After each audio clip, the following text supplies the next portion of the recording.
जय हिंद स्टूडेंट्स। स्वागत है आप सबका प्रारंभ क्लासेस के इस यूट्यूब चैनल पे। और आज हम लोग करने वाले हैं कक्षा 6 की जो नई वाली एनसीईआरटी आई है, जो सामाजिक विज्ञान की जो किताब है, ठीक है, उसका पहला जो प्रथम अध्याय है उसको आज हम लोग करने वाले हैं। ठीक है, प्रथम अध्याय में हम लोग देखेंगे पृथ्वी पर स्थानों की स्थिति के बारे में। इस चैप्टर में आपको पढ़ना क्या है? इस चैप्टर में बेसिकली हम लोगों को पढ़ना है कि अगर पृथ्वी पर किसी स्थान को हम लोग को लोकेट करना होता है, अगर हम लोगों को किसी स्थान के बारे में पता लगाना है, तो हमारे पास कौन सी मूलभूत जानकारियां होनी चाहिए।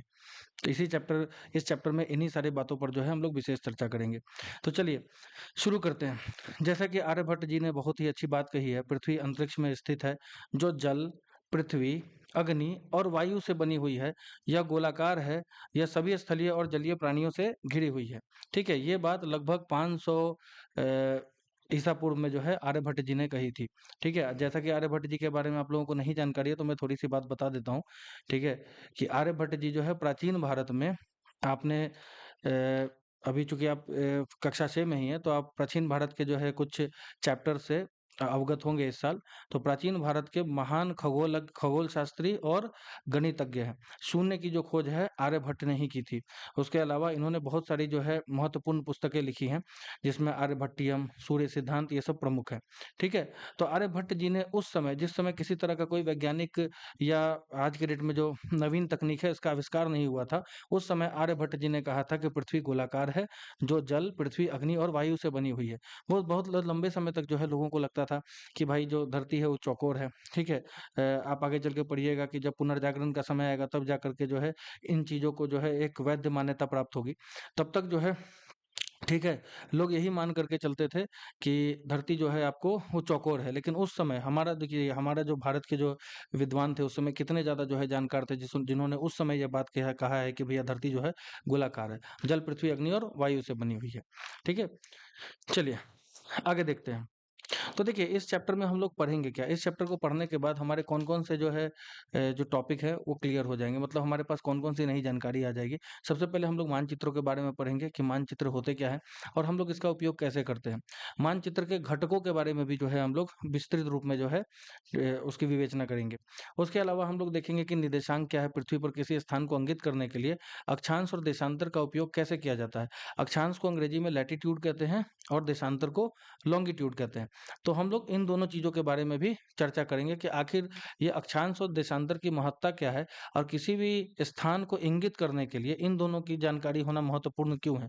ठीक है, अक्षांश से जनरली जो है आपको किसी जगह के टेम्परेचर जोन या जो किस तापमान जोन में वो पड़ता है उसके बारे में जानकारी मिलेगी कि वहाँ कितनी ज़्यादा गर्मी पड़ रही है या कितनी ज़्यादा सर्दी पड़ रही है।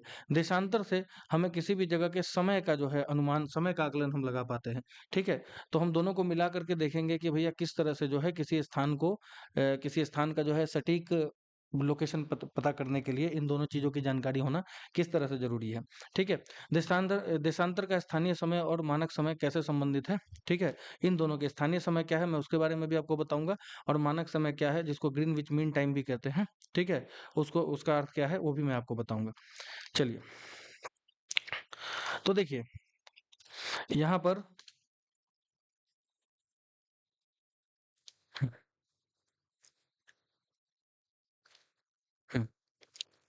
यहाँ पर आपसे कल्पना करने के लिए कहा जा रहा है कि अगर आप किसी नगर की यात्रा कर रहे हैं, मान लीजिए किसी को पटना की यात्रा करनी है और पटना में उसे एक खास प्रमुख स्थान पर जो है जाना है। जैसे कि मान लीजिए अगर उसको पटना में आपको क्या बोलते हैं उसको, हाँ चलिए, महावीर मंदिर अगर किसी को जाना है, ठीक है, या फिर चलिए पटना में गांधी मैदान जाना है। गांधी मैदान एक पॉपुलर जगह है जो जनरली सारे लोगों को पता होगी। ठीक है, तो आप किस तरह से जाएंगे? ठीक है, आपके पास कितने विकल्प हैं उस स्थान तक जाने के लिए। तो आप क्या करेंगे? सबसे पहले तो एक आपके पास तरीका है कि आप पटना में जो है उतर जाएं स्टेशन के पास और वहां के किसी स्थानीय व्यक्ति से पूछताछ करें कि भाई मुझे गांधी मैदान जाना है, जो उचित मार्ग है, ठीक है, आप उसके बारे में मुझे बता दीजिए। या फिर अगर कहीं से आपके पास उस नगर का मानचित्र है, तो उस मानचित्र से के द्वारा जो है आप उस जगह का सटीक सटीक अंदाजा लगा सकते हैं, क्योंकि उस नगर के मानचित्र में लगभग जितने भी प्रमुख रोड वगैरह सब होते हैं या जो भी जो कनेक्टिंग लाइन्स है, वो सारी चीजें उस पर जो है इंगित रहती हैं। तो उससे आप अनुमान लगा सकेंगे कि कौन सा ऐसा रास्ता होगा जिसके द्वारा मैं वहां पे जा सकता हूँ। ठीक है, तो पिछली कक्षा में आपको मानचित्र के बारे में थोड़ी बहुत जानकारी तो जरूर मिली होगी। इस कक्षा में हम लोग थोड़ा और विस्तार से इस चीज़ को देखने वाले हैं, ठीक है? तो देखिए एक एग्जाम्पल से इसको समझाने की कोशिश की गई है, ठीक है? नीचे आप देखिएगा तो एक शहर का आपको मानचित्र दिया हुआ है, ठीक है? ये एक काल्पनिक शहर है, ठीक है? यहाँ पर लिखा हुआ भी है कि काल्पनिक लघु नगर है। लघु नगर का एक मानचित्र दिया हुआ है और फिर आपसे कहा जा रहा है, ठीक है? कि आप रेलवे स्टेशन पर रेलगाड़ी से अभी-अभी उतरे हैं और मानचित्र पर अंकित जो है आपको बैंक में जाना है। तो आप किस मार्ग से जाएँगे? तो आप देखिए, यहाँ पर है रेलवे स्टेशन। तो इस रेलवे स्टेशन से आपको जाना है कहाँ पर? आपको जाना है बैंक, ठीक है? बैंक है यहाँ पर। तो यहाँ जाने के लिए कम से कम आप देख सकते हैं कि संभावित जो है आपको 2-3 मार्ग आपको देखने के लिए मिल रहे हैं। एक मार्ग तो ये है जिसके द्वारा आप चिकित्सालय से होते हुए, नगर पंचायत से होते हुए जो है बैंक की तरफ जाएँगे। एक मार्ग ये है जिससे आप सीधे जो है यहाँ से होकर के, ठीक है, इस रास्ते से डायरेक्ट बैंक की तरफ जाएँगे। एक मार्ग ये है जहाँ पर ये रेलवे लाइन है, रेलवे लाइन को क्रॉस करके आपको आवासीय भवनों की तरफ से होते हुए फिर आपको दक्षिण में जो है ये शायद बगीचा वगैरह है, ठीक है? यहाँ से होते हुए यहाँ पर तो लाइट रोड ब्लॉक है, नहीं आप इस मार्ग से नहीं जा पाएँगे। यही 2 मार्ग है जिसके द्वारा आप यहाँ पर पहुँच पाएँगे, ठीक है? तो इसके द्वारा आपको समझाने की क्या कोशिश की गई है, ठीक है? तो आप देखिए यहाँ पे, तो क्या आप इसी मार्ग में सार्वजनिक उद्यान, विद्यालय और संग्रहालय का भी पता लगा सकते हैं? हाँ, बिल्कुल। मार्ग में जो है ये अगर ये सारी चीज़ें अगर पड़ती हैं तो आप बिल्कुल उसके बारे में पता लगा लेंगे। यदि आप बैंक से बाजार तक जाना चाहते हैं, तो आप किस मार्ग को चुनेंगे? ठीक है? तो आप देखिए, तो जब ऐसी परिस्थिति आएगी, तो आपको इस मानचित्र का इस्तेमाल करना होगा। इस मानचित्र के आधार पर जो सबसे जो है निकटतम मार्ग होगा, ठीक है? जिस मार्ग से हम कम समय में जल्दी समय मतलब जो है जल्दी पहुँच पाएँगे, ठीक है?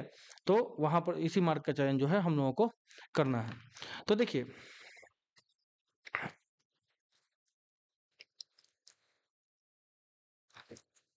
ठीक है?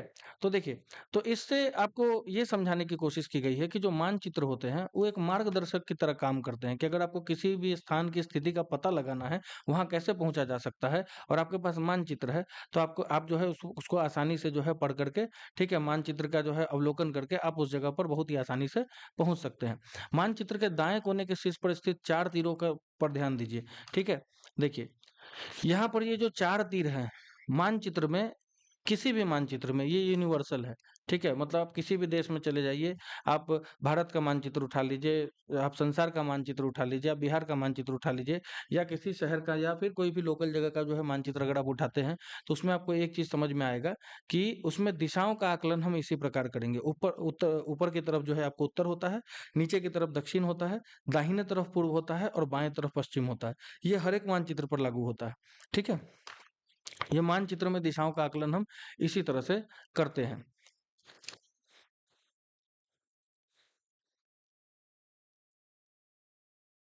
चलिए, आगे देखिए। मानचित्र और उसके घटकों के बारे में हम लोग अब पढ़ेंगे, ठीक है? कि मानचित्र के कौन-कौन से घटक हैं।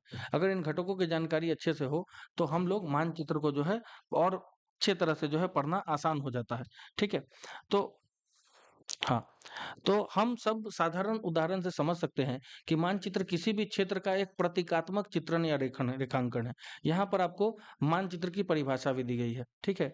कि अगर आपसे पूछ ले मानचित्र किसे कहते हैं, तो मानचित्र किसी भी क्षेत्र का एक प्रतीकात्मक चित्रण या रेखांकन है। अब ये क्षेत्र एक लघु क्षेत्र हो सकता है, गाँव या कस्बा हो सकता है, या एक बहुत बड़ा क्षेत्र भी हो सकता है, एक राज्य हो सकता है, या उससे बड़ा क्षेत्र एक देश हो सकता है, या उससे बड़ा क्षेत्र एक महादेश हो सकता है, ठीक है? या अगर आप पूरे संसार का मानचित्र भी देखना चाहते हैं, तो आप पूरे संसार का मानचित्र भी देख सकते हैं, ठीक है? मानचित्रों की एक किताब आती है, एक ऐसी किताब है जिसको हम लोग एटलस कहते हैं, जिसके अंदर सारे मानचित्र आपको रहेंगे। संसार का भी मानचित्र होगा, भारत का भी मानचित्र होगा और दुनिया के जो प्रमुख देश हैं, ठीक है? उनके भी मानचित्र आपको देखने के लिए मिल जाएँगे। तो एटलस को हिंदी में मानचित्रावली कहते हैं, ठीक है? और ये क्या है? मानचित्रों की एक पुस्तक या संग्रह है। इसमें आपको ढेर सारे मानचित्र देखने के लिए मिलेंगे। अब मानचित्र कितने प्रकार के होते हैं? अगला प्रश्न आपसे पूछा जा सकता है कि मानचित्र कितने प्रकार के होते हैं? ठीक है? मानचित्र जनरली 3 प्रकार के होते हैं, जिसमें सबसे पहले भौतिक मानचित्र आता है, दूसरा राजनीतिक मानचित्र आता है और तीसरा थीमेटिक मानचित्र आता है। भौतिक मानचित्र को अंग्रेजी में फिजिकल मैप कहते हैं। राजनीतिक को पॉलिटिकल मैप और हिंदी में और थीमेटिक मानचित्र को थीमेटिक मैप कहते हैं।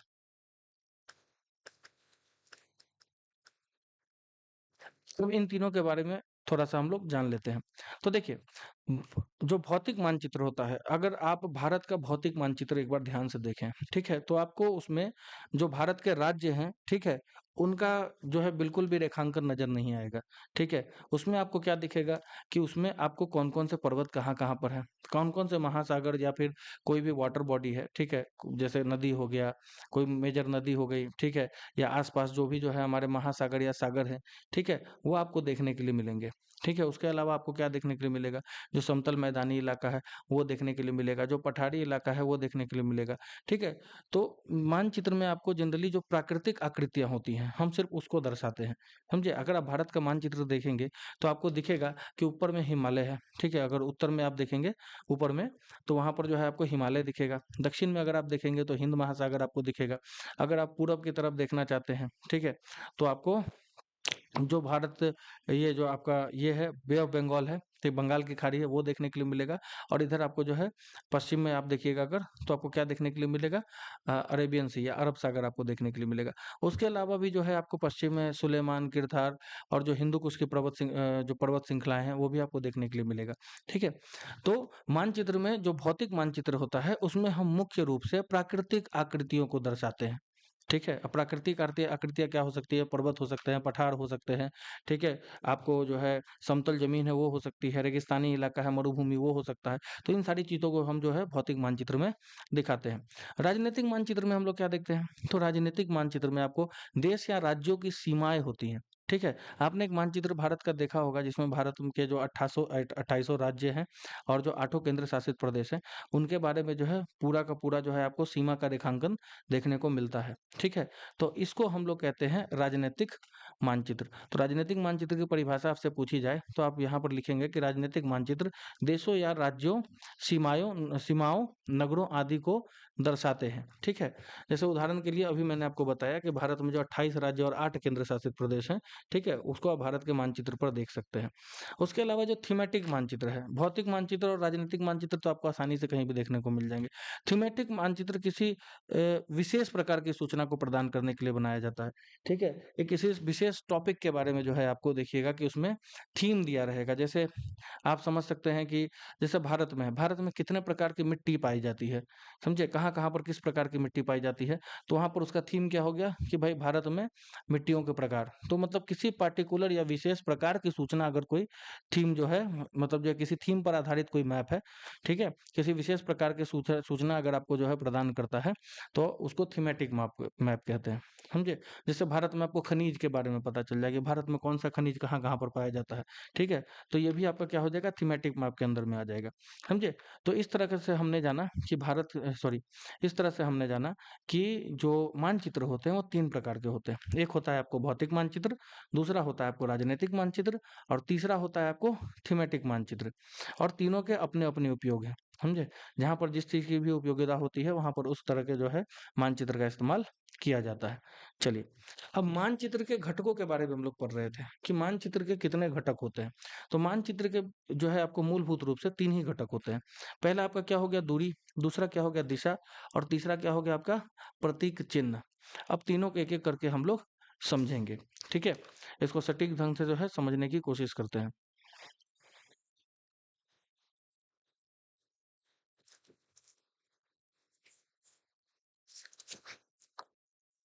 चलिए, तो एक बार देखते हैं आपकी पुस्तक क्या कहती है इस विषय में। तो क्या आप कभी अचंभित हुए हैं कि एक बृहद क्षेत्र को कागज के एक छोटे टुकड़े पर कैसे प्रस्तुत किया जा सकता है?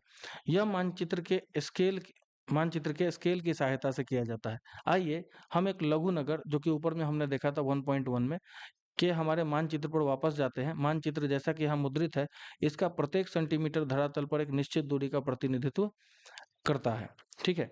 अच्छा एक बात समझिए, इस बात को समझने की कोशिश कीजिए। मान लीजिए कि धरती कितनी बड़ी है। अब इतनी बड़ी धरती को या फिर हमारा देश कितना बड़ा है, ठीक है? आपका राज्य ही देख लीजिए कितना ज़्यादा बड़ा है। इतने बड़े राज्य को एक कागज़ पर उतारना इतना आसान नहीं होता है, ठीक है? क्योंकि अगर आप देखिएगा तो भारत है, भारत का जो संपूर्ण अगर हम लोग एरिया की बात करें, जो भारत का संपूर्ण क्षेत्रफल है, वो है 32,87,263 स्क्वायर किलोमीटर, ठीक है? इतना जो है आपको भारत का संपूर्ण जो है क्षेत्रफल है। इतने बड़े क्षेत्र को कागज के एक टुकड़े पर उतारना इतना आसान नहीं है। तो हम लोग क्या करते हैं, लंबाइयों की स्केलिंग करते हैं। जो भी दूरी है जमीन पर, जो भूतल पर जो दूरी होती है, उसको हम लोग एक यूनिट माप में नाप लेते हैं। जैसे फॉर एग्जाम्पल कि हम मान लेते हैं कि हम लोग 1 सेंटीमीटर, जैसा कि यहाँ कहा गया है कि माना कि यह 500 मीटर है। ठीक है, मान लीजिए कि कोई अगर आपको मैप हम दिखा रहे हैं उसमें जो दूरी है वो 500 मीटर है। ठीक है, हम कहेंगे हमने एक स्केल ले लिया 500 मीटर का, मतलब कि अगर 1 सेंटीमीटर की दूरी हम यहाँ पर दिखा रहे हैं मैप पर, तो आप मानेंगे कि जो एक्चुअल जो है जो रियलिटी में है, ठीक है, वो 500 मीटर है। ठीक है, मतलब मैप पर वो स्केल जो है, आप जब भी किसी मैप को जो है या फिर जो मानचित्र को ध्यान से देखेंगे तो उसमें स्केल आपको नीचे लिखा हुआ रहता है। ठीक है, कि यहाँ पर 1 सेंटीमीटर कितनी दूरी मापी गई है। जरूरी नहीं है कि वो हमेशा 500 मीटर ही होगी, वो 2000 मीटर भी हो सकती है, 2500 मीटर भी हो सकती है। ठीक है, तो अब देखिए, क्या इसमें लिखा गया है इसके बारे में? नहीं, इस मैप में तो नहीं लिखा गया है, स्केलिंग नहीं दिया हुआ है। ठीक है, जनरली मैप में लेफ्ट हैंड कॉर्नर में आपको स्केलिंग लिखी गई रहती है। चलिए, स्केल नीचे बाएं कोने में एक रूलर के द्वारा दर्शाई गई है, जिसकी लंबाई के ऊपर 500 और किनारे पर किलोमीटर लिखा हुआ है। सामान्यतः इसका अर्थ यह है कि जो रूलर मुद्रित मानचित्र में 2.5 सेंटीमीटर मापता है, वह भूमि पर 500 किलोमीटर को दर्शाता है। ठीक है, तो इसके लिए हम लोगों को अध्याय 5 के चित्र 5.2 में देखना पड़ेगा। ठीक है, आप एक बात समझ लीजिए, मान लीजिए कि ये भारत का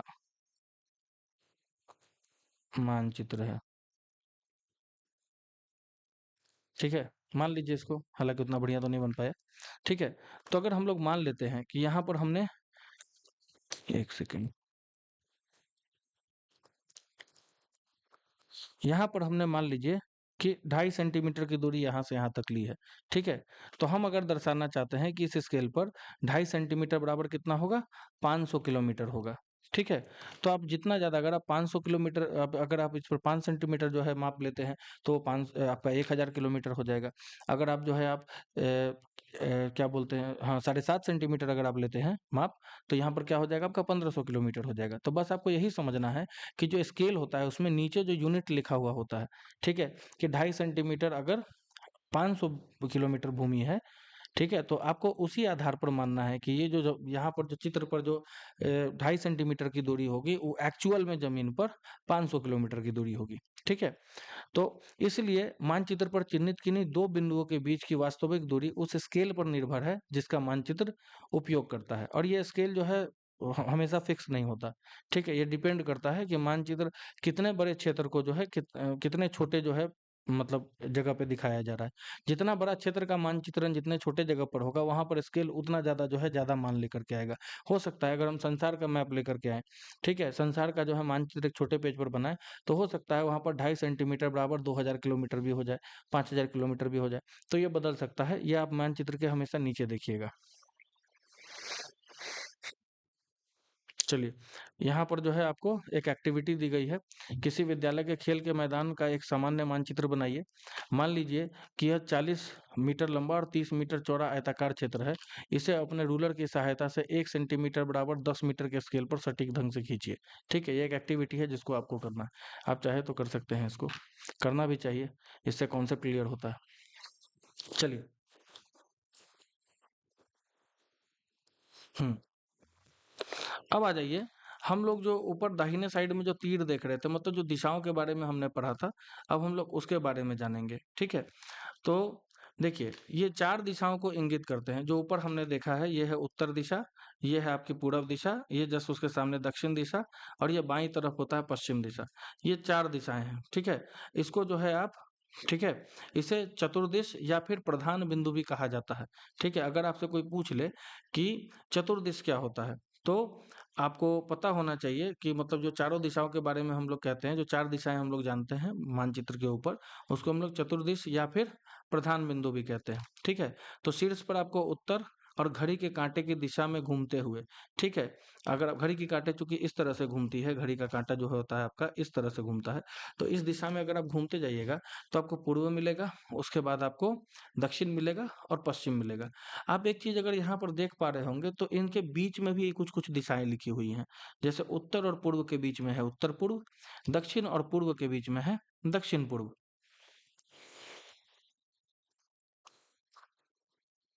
दक्षिण और पूर्व के बीच में है आपको दक्षिण पूर्व। उसी तरह दक्षिण पश्चिम के बीच में है आपको दक्षिण पश्चिम, और उत्तर और पश्चिम के बीच में है आपको उत्तर पश्चिम।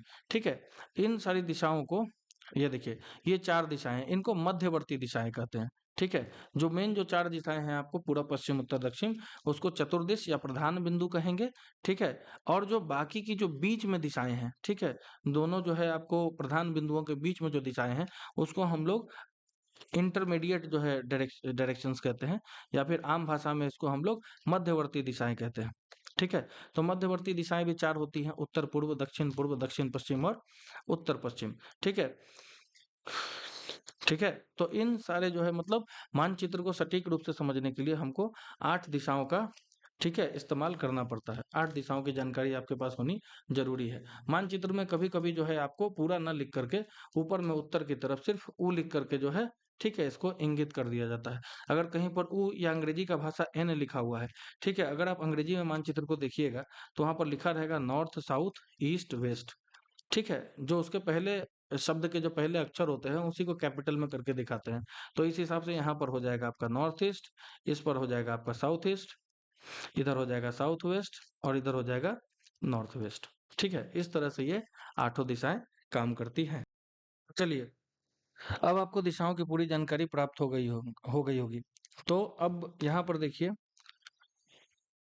नीचे यहाँ पर कुछ स्टेटमेंट्स लिखे गए हैं। ठीक है, अब आपको ऊपर के मानचित्र में जाकर के देखना है कि ये सारी बातें सही हैं कि नहीं। पहले कहा जा रहा है कि बाजार चिकित्सालय के उत्तर में है। ठीक है, तो आप देख करके आप जो है देखिए कि ऊपर में बाजार जो है चिकित्सालय के उत्तर में है कि नहीं। एक बार देखते हैं इसको हम लोग। ये है बाजार, बाजार चिकित्सालय के उत्तर में है नहीं, चिकित्सालय के दक्षिण में है। तो ये बात गलत हो गई। ठीक है, ठीक है, बाजार चिकित्सालय के उत्तर में नहीं है। तो इसी तरह से आप बाकी भी जो है स्टेटमेंट्स उसको वेरीफाई कर लेंगे। आइए आगे देखते हैं। प्रतीक चिन्ह के बारे में हम लोग बात करते हैं। ठीक है, प्रतीक चिन्ह क्या होते हैं? तो प्रतीक चिन्ह मानचित्रों का एक और महत्वपूर्ण घटक है। हमारे मानचित्र में वास्तविक भावनाओं और कुछ अन्य अवयवों के लघु आरेख, ड्राइंग्स हैं, सही बात है। लेकिन एक बड़े नगर या एक देश के मानचित्र पर इन सभी के चित्रण के लिए पर्याप्त स्थान नहीं होता है। हाँ, उतने बड़े क्षेत्र को हम पहले से ही बहुत ही छोटे कागज पर दिखा रहे हैं, या फिर जो भी हमारा जो है डॉक्यूमेंट होगा जिसके ऊपर हम मानचित्र बनाएंगे, ठीक है, उस पर हम दिखा रहे हैं। तो वहाँ पर एक तो काफ़ी ज़्यादा कॉम्प्लेक्स हो जाता है, काफ़ी ज़्यादा जटिल हो जाता है। उतने जो है सारी चीज़ों को, इतनी सारी जो भी जानकारियाँ हैं उसको मानचित्र पर रखना। अगर उस समय हम इतने बड़े-बड़े आरेख अगर खींचे, इस तरह के जो है पिक्चर्स बनाएँ जिससे हम लोग को पता चले स्कूल कहाँ पर है, ठीक है, या फिर बाज़ार कहाँ पर है, तो ये थोड़ा-सा मुश्किल हो जाएगा। तो इसके लिए हम लोग क्या करते हैं, कुछ प्रतीक चिन्ह या सिंबल्स का इस्तेमाल करते हैं। ठीक है? तो इसकी जगह इन आकृतियों के रेखांकन के लिए चिन्हों का उपयोग किया जाता है। उदाहरण के लिए भवनों के विभिन्न प्रकारों, जैसे रेलवे स्टेशन हो गया, विद्यालय हो गया, डाकघर हो गया, मार्गों मार्गों, रेलवे लाइनों और नदी, ताल या वन के लिए प्रतीक चिन्ह इस तरीके से मानचित्र पर उपलब्ध सीमित स्थान पर अनेक विवरण दर्शाए जा सकते हैं। छोटे-छोटे प्रतीक चिन्हों के आधार पर, ठीक है, एक बड़े एरिया के भी जो है की जानकारियाँ जो हैं वहाँ पर किस तरह की चीज़ें आपको देखने को मिल रही हैं, मतलब रेलवे स्टेशन है, विद्यालय है, डाकघर है, तो उन सबको जो है मानचित्रों के आधार पर हम लोग छोटे-छोटे चिन्हों का इस्तेमाल करके दिखा सकते हैं। जैसे यहाँ पर देखिए, यहाँ पर कुछ चिन्ह आपको दिए गए हैं, उसको हम लोग अभी देख लेंगे। पहले देखें आपका एनसीईआरटी कहता क्या है। चलिए, तो विभिन्न उपयोगकर्ता मानचित्र को अधिक सरल से समझे, इसके लिए मानचित्र निर्माता विशिष्ट प्रतीक चिन्हों का उपयोग करते हैं। विभिन्न देश प्रतीक चिन्हों के अलग-अलग समुच्चय का उपयोग करते हैं। सरकारी निकाय भारतीय सर्वेक्षण विभाग ने, ठीक है, भारत के मानचित्रों के लिए प्रतीक चिन्हों का संकलन निर्धारित किया है। ठीक है, इनमें से कुछ चयनित चित्र पृष्ठ 11 के चित्र 1.2 में दर्शाया गया है। यहाँ पर देखिए, ठीक है। ये है रेलवे लाइन, ठीक है? रेलवे लाइन में ये है आपको बड़ी लाइन का चित्र, ये है आपको छोटी लाइन का चित्र और ये है आपका रेलवे स्टेशन का चित्र, ठीक है? उसके नीचे आरएस लिखा रहता है। अगर इस तरह का जो है मानचित्र आप पर आपको जो है चिन्ह देखने को मिल रहा है, प्रतीक देखने को मिल रहा है, तो आप मानेंगे कि ये पक्की सड़क को दिखाता है, ठीक है? अगर इस तरह का जो है टूटा-टूटा, टूटा-टूटा जो है आपको अगर चिन्ह मिल रहा है, तो ये कच्ची सड़क को दिखाता है, ये कच्ची सड़क को दिखाता है, ठीक है? सीमा को अगर आपको दिखाना है, तो अगर एक लंबी लाइन के बाद जो है अगर एक छोटा-सा बिंदु है, तो आप समझ लेंगे ये अंतर्राष्ट्रीय जो है आपको सीमा को दिखाता है। अगर छोटी-छोटी लाइनों के बीच में बिंदु है तो ये राज्य की सीमा है और अगर बिंदु जो है इसमें आपको नहीं दिखता है, ठीक है? तो सीधे जो है छोटी-छोटी खड़ी जो है लाइनें हैं उसका इस्तेमाल किया जा रहा है तो ये जिले की सीमा है। इस तरह से आपको इन सारे जो है सिंबल्स का इस्तेमाल करके नदी, कुआँ, तालाब, नहर, सेतु, मंदिर, गिरजाघर, ठीक है? मस्जिद, छतरी, उसके अलावा पीओ का मतलब है आपको पोस्ट ऑफिस है यहाँ पर, पीटीओ का मतलब है आपको यहाँ पर डाक और टेलीग्राफ कार्यालय है, पोस्टल एंड टेलीग्राफ ऑफिस है आपको यहाँ पे, ठीक है? और पीएस का मतलब है कि पुलिस स्टेशन है, ठीक है? तो इस तरह से इन सारे जो है आपको सिंबल्स का इस्तेमाल करके, ठीक है, प्रतीक चिन्हों का इस्तेमाल करके हम मानचित्र पर किसी भी स्थान का सटीक अंदाजा लगा सकते हैं कि वहाँ पर ये क्या चीज़ है, ठीक है? और ये जो है कुछ मानचित्र आपको मतलब कुछ सिंबल्स आपको यहाँ पर दिए गए हैं। अंग्रेजी में इनको सिंबल कहा जाता है प्रतीक चिन्हों को, ठीक है? इसके अलावा भी बहुत सारे जो है अलग-अलग प्रतीक चिन्ह होते हैं। चलिए, अब पृथ्वी के मानचित्रण की बात करते हैं। पृथ्वी का मानचित्रण कुछ अधिक कठिन है, ठीक है? लेकिन हमारे ग्रह का आकार एक से हाँ, ठीक है। लेकिन हमारे ग्रह का आकार चपटा नहीं है, ठीक है? हमारा जो ग्रह है जैसे कहने का मतलब है क्या कि हमारा जो ग्रह है वो संतरे की तरह है, आपने पढ़ा होगा, ठीक है? संतरे की तरह है, इसको जियोइड शेप भी कहा जाता है, ठीक है? धरती पूरी तरह से गोल भी नहीं है और पूरी तरह से चपटी भी नहीं है, ठीक है? तो लगभग गोलाकार हम मान करके चलते हैं, ठीक है? हम लगभग इसलिए कहते हैं क्योंकि ये पूर्ण गोलाकार नहीं है, मैंने आपको बता दिया ध्रुवों पर थोड़ी-सी चपटी है संतरे की तरह, ठीक है? हम इसे व्यावहारिक दृष्टिकोण से गोलाकार मानेंगे, ठीक है? ताकि मतलब सही जो है इसका ये गणना की जा सके, ठीक है? आगे देख लीजिए। कागज के एक समतल पृष्ठ पर एक गोलाकार वस्तु को यथावत चित्रित करना संभव नहीं है। सही बात है। अब कोई भी चीज़ अगर गोल है, ठीक है? तो उसको आप सीधा कैसे खोल करके जो है चित्रित कर पाइएगा, ठीक है? आज जो हम लोग मैप देखते हैं, आप एक चीज़ हमेशा ध्यान में देखिएगा कि अगर आप संसार का मैप देख रहे हैं, तो उसमें भारत आपको क्या होगा, काफ़ी ज़्यादा छोटा दिखेगा। जबकि भारत अगर हम लोग क्षेत्रफल का बात करें, तो क्षेत्रफल के दृष्टिकोण से भारत 7वें नंबर पर आता है। लेकिन आपको दिखेगा क्या कि भारत काफ़ी ज़्यादा छोटा है, ठीक है? ऐसा इसीलिए होता है कि जब भी हम किसी गोल चीज़ को अगर समतल करने की कोशिश करते हैं, तो बीच का जो हिस्सा होता है उसमें संकुचन हो जाता है, ठीक है? आज जो आप अफ्रीका देखते हैं, अफ्रीका उससे कहीं ज़्यादा बड़ा है, ठीक है? लेकिन चूँकि संकुचन हो जाता है, जिसके कारण जो है आपको क्या होगा कि वो थोड़ा-सा छोटा देखने को लगेगा, समझे? तो कागज के एक समतल पृष्ठ पर एक गोलाकार वस्तु को यथावत चित्रित करना संभव नहीं है। ऐसा क्यों है? इसे समझने के लिए एक संतरे को इस प्रकार छीलिए कि उसके पास उसके छिलके के केवल 3 अथवा 4 टुकड़े हों, ठीक है? इस हिसाब से आपको छीलना है। उसके बाद एक मेज़ पर उसे चपटा करने का प्रयास कीजिए। आप पाएँगे कि किनारों को तोड़े बिना आप यह नहीं कर सकते। आपको किनारा तोड़ना ही पड़ेगा, नहीं तो वो पूरी तरह से चपटा नहीं हो पाएगा। समझे? अब इसी आधार पर जो है, इसी एक्सपेरिमेंट के आधार पर अब ग्लोब के बारे में सोचिए कि आप ग्लोब पर विचार कीजिए जो एक गोल आकृति है, ठीक है? और उस पर एक मानचित्र बनाया गया है। यह पृथ्वी, चंद्रमा, मंगल ग्रह, तारों और मंडल आदि का भी एक मानचित्र हो सकता है, ठीक है? तो आप जिसकी आपको अगर आपको ग्लोब पर जो है चाँद का जो है मानचित्र बनाना है, अगर आपके वहाँ पर उसके सतह की सटीक जानकारी है, आप बिल्कुल बना सकते हैं, ठीक है? आप मंगल ग्रह के सतह की अगर आपके पास जो सटीक जानकारी है तो आप उसको भी जो है ग्लोब के ऊपर बना सकते हैं, ठीक है? इस पृष्ठ पर दिए गए प्रथम चित्र पर दर्शाई गई वह भौतिक वस्तु जो गोलाकार है, सामान्यतः धातु, प्लास्टिक या कार्डबोर्ड से बनी होती है, ठीक है? या तो धातु का बना हुआ रहेगा या फिर जो है प्लास्टिक का बना रहेगा या फिर कार्डबोर्ड का बना रहेगा, ठीक है?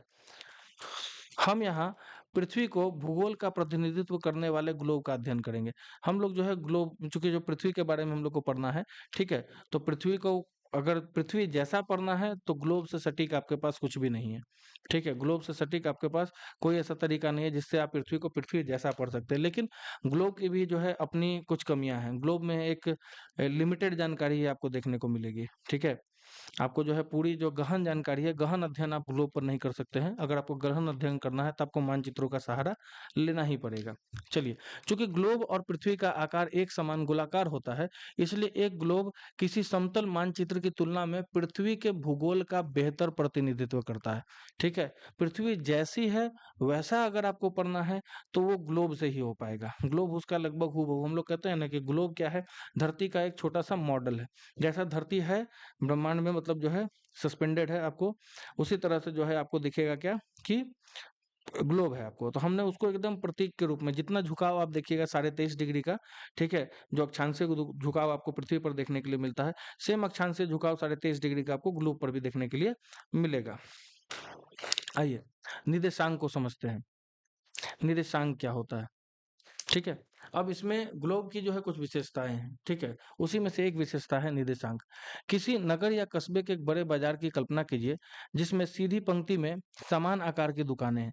आप बाजार में एक स्टेशनरी की दुकान पर अपने मित्र से मिलना चाहते हैं, लेकिन आपका मित्र यह नहीं जानता कि दुकान कहाँ पर है। अतः आप उसे इस प्रकार का निर्देश देंगे। ठीक है, अब जाहिर सा बात है, अगर आपका कोई दोस्त है, वो आपसे मिलना चाह रहा है और आपको किसी चीज़ की, आपको जहाँ पर भी आप हैं उसकी जानकारी देनी है, तो आप किस तरह से उसको जानकारी देंगे? तो यहाँ पर देखिए, प्रवेश द्वार से 5वीं पंक्ति की 7वीं दुकान पर सायं 6 बजे मुझसे मिले। इससे आपका मित्र आपकी सही स्थिति को निर्धारित कर पाएगा। ठीक है, जाहिर सा बात है कि आपने इसमें क्या किया है, पूरी जानकारी उसको दे दी है कि भाई जो प्रवेश द्वार है उससे आपको क्या करना है, 5वीं पंक्ति की 7वीं दुकान, 5वीं पंक्ति पर जाना है, उसमें 7वीं दुकान पर पहुंचना है और वहाँ 6 बजे मैं आपका इंतजार करूंगा, आप आकर के मुझसे मिल सकते हैं। अब शतरंज के पटल पर विचार करते हैं। आगे बढ़ने वाले खिलाड़ी की चालों को दर्ज करने के लिए मुख्य खानों पर क से ज तक और दोनों ओर के बीच अंक 1 से 8 तक लगाए जाते हैं। ठीक है, इस साधारण प्रणाली से खिलाड़ी प्रत्येक वर्ग को अंकित कर पाते हैं और प्रत्येक चाल चिन्हित करते हैं। यहाँ पर सफेद पक्ष की रानी के सामने वाले प्यादे को दो चाल आगे बढ़ाकर खेल प्रारंभ किया गया है। ठीक है, अतः प्यादा घ से दो घ 4 की ओर बढ़ा है। ठीक है, अगर आपको शतरंज का देखना है आपको, तो यहाँ पर आप ध्यान से देखिए, हमने क्या किया इसको समझने के लिए कि हमने इन सब का जो है, ठीक है, अलग अलग जो है आपको, आप यहाँ देखिए, हम्म जितने भी खाने हैं उनको अलग अलग अक्षर दे दिया है। ठीक है, कि ये जो रो है आपका, ये क का है। ठीक है, क का पहला, क का दूसरा, क का तीसरा। ठीक है, उसी तरह ख का पहला, ख का दूसरा, ख का तीसरा, ग का पहला, ठीक है, ग का दूसरा, ग का तीसरा। ठीक है, रानी के आगे का जो सिपाही है वो क्या चला है भाई, 2 खाने आगे चला है। तो मतलब घ में वो कहाँ तक चला है, चौथे खाने तक चला है। पहले कहाँ था, दूसरे खाने पर था और वहां से 2 खाने आगे चला है। तो इस तरह से क्या होता है कि गणना करना किसकी चाल किस तरह से है। ठीक है, जो आपका चेस का बोर्ड है, शतरंज पर कौन किस प्रकार से चाल चल रहा है, इसको आसान करना, मतलब इसको जो है समझना काफी ज्यादा आसान हो जाता है। चलिए, इन्हीं तो उदाहरणों में प्रयुक्त प्रणाली को निर्देशांक प्रणाली कहा जाता है। ठीक है, इनके दो निर्देशांकों की सहायता से स्टेशनरी की दुकान के साथ साथ शतरंज के पटल पर वर्गाकृति को भी ठीक ठीक निर्धारित किया जा सकता है। मानचित्र पर किसी स्थान के निर्धारण के लिए निर्देशांकों की इसी प्रणाली का प्रयोग किया जाता है। हम इसी तरह से जो है आपको निर्देशांकों की प्रणाली का प्रयोग करते हैं। ठीक है, और इस प्रणाली में हम, ठीक है, 2 चीज़ों की गणना करते हैं। पहला होता है आपका अक्षांश, ठीक है, और दूसरा होता है आपका देशांतर। ठीक है, तो निर्देशांकों में हम लोग 2 चीज़ों के बारे में पढ़ेंगे, एक अक्षांश और दूसरा देशांतर। ठीक है, आइए ग्लोब को पुनः देखते हैं। इस पर उत्तर ध्रुव से दक्षिण ध्रुव की पहचान करना सरल है। आपने देखा होगा कि अगर मान लेते हैं कि ये गोला जो है आपको ग्लोब है, ठीक है, तो इसमें जो है आपका ये वाला हिस्सा उत्तरी ध्रुव है और ये वाला पॉइंट दक्षिणी ध्रुव है। हालांकि ग्लोब में थोड़ा सा टेढ़ा होता है क्योंकि धरती क्या होती है आपकी 23.5 डिग्री झुकी हुई है, बट समझाने के लिए मैंने आपको ऐसे दिखा दिया है। यहाँ पर मैं एन फॉर नॉर्थ लिख रहा हूँ और साउथ, एस फॉर साउथ है, मतलब जो है ये उत्तरी ध्रुव है और ये दक्षिणी ध्रुव है। ठीक है, 2 ध्रुव है और इसमें जो मध्य में एक बड़ी सी रेखा है जिसको भूमध्य रेखा या विषुवत रेखा कहते हैं। ठीक है, इसको 0 डिग्री से हम लोग दर्शाते हैं। चलिए, हम्म हम्म, कल्पना कीजिए कि आप भूमध्य रेखा पर खड़े हैं और दोनों ध्रुवों में से किसी एक ध्रुव की ओर यात्रा कर रहे हैं। ऐसा करते समय भूमध्य रेखा से आपकी दूरी बढ़ती जाएगी। ठीक है, जैसे जैसे आप ऊपर की तरफ जाइएगा वैसे वैसे भूमध्य रेखा से आपकी दूरी जो है बढ़ती जाएगी और आप जो है ध्रुवों के नजदीक चलते आइएगा तो आपकी जो है ध्रुवों से दूरी जो है वो कम होती चली जाएगी। ऐसा करते समय हाँ, अक्षांश भूमध्य रेखा से इसी दूरी को मापता है। ठीक है, जैसे जैसे आप ऊपर जा रहे हैं, ठीक है, तो अक्षांश को हम लोग इसी तरह से, अक्षांश को हम लोग किस तरह से नापते हैं, डिग्री में नापते हैं।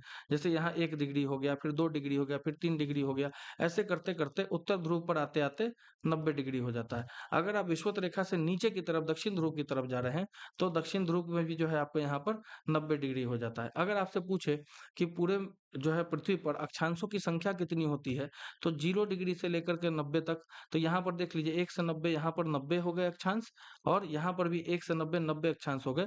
और सबसे बड़ा अक्षांश रेखा विषुवत रेखा खुद होता है, इसीलिए 90 जोड़ 90 जोड़ 1 मतलब 181। अक्षांशों की पूरी संख्या कितनी होती है, 181 होती है। ठीक है, इस प्रकार की रेखा को अक्षांश या समानांतर कहा जाता है। ठीक है, और यह पृथ्वी के चारों ओर एक वृत्त बनाती है। ठीक है, अब ये आपको समानांतर क्यों कहा जा रहा है, क्योंकि ये रेखाएं पृथ्वी के चारों ओर, चूंकि ये 2D है इसलिए इसको समझाना थोड़ा मुश्किल होगा। ठीक है, इस तरह से पूरा जो है गोल जैसा जो है आपको पूरे जो है धरती के चारों ओर, ठीक है, एक गोला दो गोला ऐसे करते करते 90 डिग्री तक होता है। ठीक है, और ये दोनों जो है एक दूसरे के समानांतर चलते हैं। ठीक है, जैसे विषुवत रेखा के समानांतर है, कहीं पर कभी भी ये नहीं मिलेंगे। ठीक है, हाँ, जैसे जैसे आप ऊपर की तरफ जाएंगे, ध्रुवों की तरफ जाएंगे, इनका आकार छोटा जरूर होते चला जाएगा। ठीक है, इनका जो है आपको व्यास जो है वो कम थोड़े होते चला जाता है, लेकिन ये जो है हमेशा समानांतर ही रहेंगे। ठीक है, इस बात को ध्यान में रखना है। ठीक है, इसलिए अक्षांशों को समानांतर भी कहा जाता है। यह पृथ्वी के चारों ओर वृत्त बनाती हैं। ठीक है, यह पृथ्वी के चारों ओर, अगर इसका आपसे पूछा जाए कि डेफिनेशन क्या होगा, परिभाषा क्या होगी, तो आप यहाँ देखिएगा। हम्म, भूमध्य रेखा के समानांतर पूर्व से पश्चिम की ओर जाने वाली रेखा को आप अक्षांश कहते हैं। ठीक है, यह पृथ्वी के चारों ओर एक वृत्त बनाती है। पुनः ग्लोब पर यह सुनिश्चित करना सरल है कि सबसे बड़ा वृत्त विषुवत रेखा खुद है। मैंने जैसा आपको ये बताया कि सबसे बड़ा जो अक्षांश है वो विषुवत रेखा ही होता है। जबकि हम जैसे उत्तर की ओर या दक्षिण की ओर बढ़ते हैं तो अक्षांश द्वारा अंकित किए गए वृत्त छोटे होते जाते हैं। ठीक है, और ऊपर जाते जाते आपको ध्रुव पर ये खत्म हो जाएंगे। ठीक है, आगे देखिए। तो अक्षांशों को डिग्री में व्यक्त किया जाता है, हमने ऊपर अभी चर्चा कर ली इसके बारे में। परंपरागत रूप से विषुवत रेखा 0 डिग्री या शून्य अक्षांश होता है या शून्य अंश होता है। ठीक है, जबकि दोनों ध्रुव 90 अंश उत्तर और 90 अंश दक्षिण होते हैं। ठीक है, तो इस प्रकार से अगर आपसे कोई पूछ ले कि अक्षांशों की पूरी संख्या कितनी है, तो याद रखिएगा 90 विषुवत रेखा के ऊपर, 90 विषुवत रेखा के नीचे और एक विषुवत रेखा खुद। ठीक है, तो 181 अक्षांशों की संख्या होती है। उसके बाद अक्षांश और जलवायु के बीच में संबंध है, बिल्कुल है। आप जिस तरह से ऊपर आप धरती में अगर आप देखिएगा, ठीक है, मान लेते हैं हम ये धरती है और ये हमारा सूर्य है। ठीक है, तो सूर्य की किरण जो है आपको, ठीक है, वो विषुवत रेखा पर लगभग सीधी पड़ती है। लेकिन जैसे जैसे हम ऊपर की तरफ जाते हैं ये रेखा जो है आपको, ठीक है, तिरछी हो जाती है, जिसके कारण यहाँ पर जैसा तापमान आपको विषुवत रेखा पर देखने के लिए मिलेगा वैसा तापमान आपको ऊपर की तरफ देखने के लिए नहीं मिलता है। हम जैसे जैसे ऊपर की तरफ जाएंगे तापमान घटते चला जाएगा। तो अक्षांश और जलवायु के बीच एक संबंध है। भूमध्य रेखा के चारों ओर जलवायु सामान्यतः गर्म होती है, इसीलिए इसको उष्ण कहते हैं। ठीक है, अब देख लीजिए इसमें आप जनरली जो है हम लोग है तो 181, बट जनरली जो है हम लोग सामान्यतः 5 अक्षांशों के बारे में पढ़ते हैं। ठीक है, ठीक है, देखिए यहाँ पे ये विषुवत रेखा हो गया, ये ऊपर हो गया 23.5 डिग्री, 23.5 डिग्री उत्तर, 23.5 डिग्री दक्षिण। ठीक है, उत्तर है नॉर्थ और यह है 23.5 डिग्री दक्षिण साउथ। उसके बाद ये है 66.5 डिग्री और ये है 66.5 डिग्री नॉर्थ और ये है आपको 66.5 डिग्री साउथ। ठीक है, चलिए। तो तो आप देखिएगा कि विषुवत रेखा के आसपास के इलाके में चूंकि सूरज की किरणें आपको सीधे कर पड़ती हैं, ठीक है, तो इसको जो है हम लोग उष्ण भी कहा जाता है, ठीक है। तो जैसे ही आप भूमध्य रेखा से दूर दो ध्रुवों की ओर, ध्रुवों में से किसी एक की ओर यात्रा करते हैं, तब अक्षांश की डिग्री बढ़ती जाती है और जलवायु शीतोष्ण होता जाता है, ठीक है। उत्तर या दक्षिण ध्रुव के निकट जलवायु पूरी तरह से ठंडी हो जाती है, ठीक है। तो आप देखिए, समझिए, इसको हम लोग बोलते हैं कर्क रेखा। ये जो रेखा है, इसको हम लोग कहते हैं कर्क रेखा, और इसको हम लोग कहते हैं मकर रेखा, ठीक है। ये है आपका आ, यह है अंटार्कटिक वृत्त,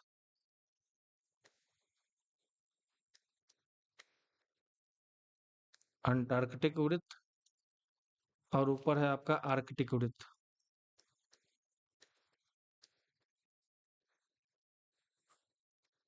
ठीक है। तो इस बात को समझने की कोशिश कीजिएगा, ठीक है। ये जो कर्क रेखा है, 23.5 डिग्री उत्तर और 23.5 डिग्री दक्षिण, ये मकर रेखा, कर्क रेखा और मकर रेखा के बीच में जो है आपको देखने के लिए मिलेगा, ये उष्ण इलाका है आपको, ठीक है। इसको हम लोग, यहाँ की जलवायु पूरी तरह से उष्ण है, ठीक है। जैसे ही हम लोग 23.5 डिग्री से 66.5 डिग्री उत्तर की तरफ, या 23.5 डिग्री से 66.5 डिग्री जो है आपको दक्षिण की तरफ बढ़ेंगे बढ़ेंगे, तो यहाँ आपको क्या दिखेगा? शीतोष्ण जलवायु दिखेगी। न बहुत ज्यादा गर्मी है, न बहुत ज्यादा ठंडक है। और जैसे जैसे हम लोग आर्कटिक सर्कल, आर्कटिक वृत्त की तरफ या अंटार्कटिक वृत्त की तरफ बढ़ेंगे बढ़ेंगे आगे, तो वैसे वैसे आपको दिखेगा क्या, कि यहाँ पर पूरी तरह से जो है शीत जलवायु है, बहुत ठंडी जलवायु है, यहाँ पर बर्फ जमी रहती है सालों भर, ठीक है। तो आप विज्ञान में पढ़ेंगे कि ऐसा क्यों होता है, ठीक है। तो इसको आगे हम लोग विज्ञान के जो है चैप्टर में देखेंगे, बट जितना आपकी जो मूलभूत जरूरत है उतनी मैंने आपको बता दी है, ठीक है। अब इस इमेज को देखिए, ठीक है। ये जो रेखाएं आप देख रहे हैं, जो उत्तर ध्रुव से लेकर के दक्षिण ध्रुव तक है, इसी को हम लोग देशांतर रेखाएं कहते हैं, ठीक है। ये नीचे जो है आपको ये भूमध्य रेखा या विषुवत रेखा दिख रही है, ये ऊपर में आपको उत्तर ध्रुव है, नीचे में आपको जो है दक्षिण ध्रुव है। इसको समझने के लिए चलिए, अब देशांतर क्या होता है, ठीक है। तो अब आप कल्पना कीजिए कि आप संभवतः सर्वाधिक छोटी रेखा पर उत्तर ध्रुव से दक्षिण ध्रुव की यात्रा कर रहे हैं। ग्लोब पर का अवलोकन कीजिए, आप पाएंगे कि यूरोप और अफ्रीका के मार्ग से जाने की जगह आप एशिया के मार्ग से भी जा सकते हैं और दूरी एक समान होगी, ठीक है। इन रेखाओं को देशांतरीय याम्योत्तर या मेरिडियन ऑफ लॉन्गिट्यूड कहा जाता है, ठीक है। ये अर्धवृत्त हैं जो एक ध्रुव से दूसरे ध्रुव तक जाते हैं, ठीक है। अब ऐसे देखिए, आप किसी भी रेखा को उठा लीजिए, इस रेखा को उठा लीजिए, इस रेखा को उठा लीजिए, ठीक है, इसको उठा लीजिए, ये सारी रेखाएं जो है आपको उत्तर ध्रुव से दक्षिण ध्रुव तक जो है जुड़ती हैं, और इसकी इन रेखाओं की संख्या जो है 360 है, ठीक है। जो देशांतरों की संख्या है वो 360 है। जो ये, इसको भी हम लोग डिग्री में ही नापते हैं, ठीक है। ये जो 0 डिग्री देशांतर है, इसको हम लोग प्राइम मेरिडियन या प्रमुख याम्योत्तर कहते हैं, ठीक है। उसके बाद जो है इसके जस्ट पीछे अंतरराष्ट्रीय जो है दिनांक रेखा है, ठीक है, इंटरनेशनल डेट लाइन है, समझे। तो ये दो जो है प्रमुख जो है आपको याम्योत्तर है, इसके बारे में हम लोग अभी आगे देखेंगे। चलिए, आप विज्ञान में भी सीखेंगे कि पृथ्वी अपनी धुरी पर घूमती है। इसे सरलता से समझने के लिए एक टेबल लैंप को अपने ग्लोब के से थोड़ा दूर रखिए और कल्पना कीजिए कि वह सूर्य है जो पृथ्वी को प्रकाशित कर रहा है। ग्लोब को पूर्व की ओर घुमाने पर हम देखेंगे कि पृथ्वी पर कुछ स्थानों पर प्रातःकाल, अन्य स्थानों पर मध्याह्न, सायं या रात्रि है, ठीक है। जब एक देश में प्रातः नाश्ते का समय होता है, तो अन्य किसी देश में मध्याह्न भोजन का समय होता है, और तीसरे देश में रात्रि का भोजन कर गहरी नींद में लोग गहरी नींद में सो रहे होते हैं, ठीक है। इसी कारण एक स्थान के देशांतर के माप द्वारा हम उस स्थान के समय को भी मापेंगे। आइए देखें यह कैसे संभव है। अब इसको समझना हो, ठीक है, तो ये सूर्य है, ठीक है।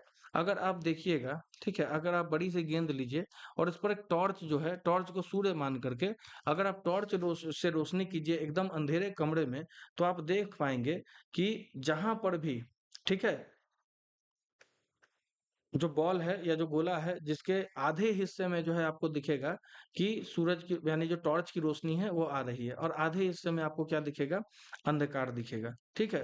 तो कहना क्या है कि एक ही समय पर दुनिया के दो हिस्सों में, एक जगह जो है आपको दिन का प्रकाश, और एक जगह जो है आपको, ठीक है, रात का प्रकाश होता है। और इस जगह पर, ठीक है, यहाँ पर आपको कहीं पर जो है जो इस तरफ इलाका होगा यहाँ पर आपको संध्या काल देखने को मिलेगी, और इस तरफ जो इलाका होगा यहाँ पर आपको सूर्योदय देखने के लिए मिलेगा। ठीक है, इसके बारे में आगे के भी जो है क्लासेस में विशेष रूप से जो है हम लोग डिटेल में चर्चा करेंगे। ठीक है, चलिए। तो देशांतर को मापने के लिए हमारे द्वारा प्रमुख यामयोत्तर, ठीक है, अगर हम लोग को देशांतर को नापना है तो हम लोग प्राइम मेरिडियन से शुरू करते हैं, जिसको प्रमुख यामोत्तर कहते हैं। ये 0 डिग्री है। ठीक है, ये जो अभी आपको जो ऊपर देशांतर दिखाया गया, ये है 0 डिग्री। ठीक है, ये है प्राइम मेरिडियन, ये जो लाल वाली रेखा है। ठीक है,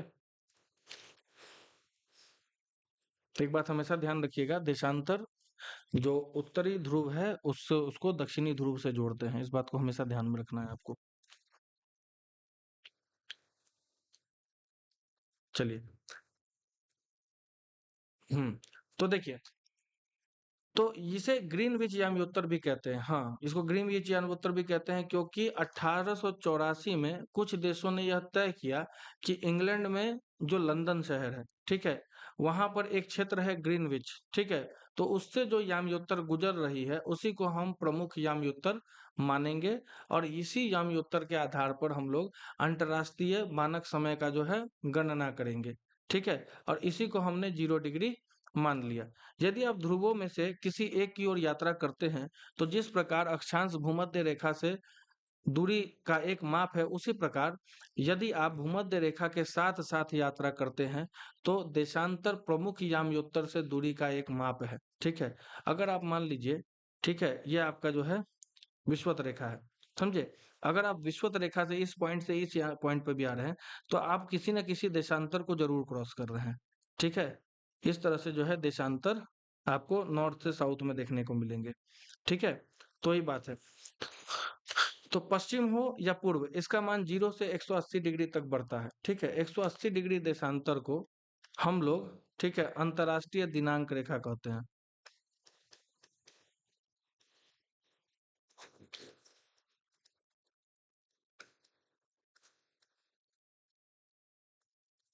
ठीक है, अंतर्राष्ट्रीय दिनांक रेखा कहते हैं।